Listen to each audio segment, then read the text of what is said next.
अस्सलामुअलैकुम। ये है CKC7 बीज कॉटन का मौसमी हमने लगाया है। 1 एकड़ ये लगाया है और 1 एकड़ साइटो 2024 लगाया है।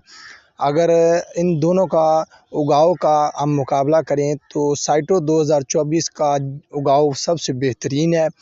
आगे चलकर हम इनके साथ साथ आपको बताते जाएंगे कि इन दोनों की पैदावार कितनी आई है और इन दोनों की औसत 1 एकड़ की किस हिसाब से आई है।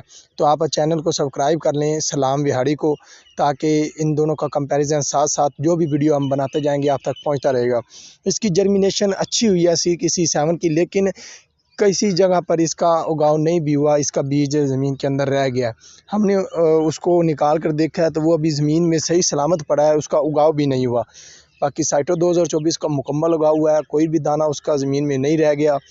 वीडियो पसंद आई हो तो लाइक कर दें, चैनल को सब्सक्राइब कर लें। अल्लाह हाफ़िज़।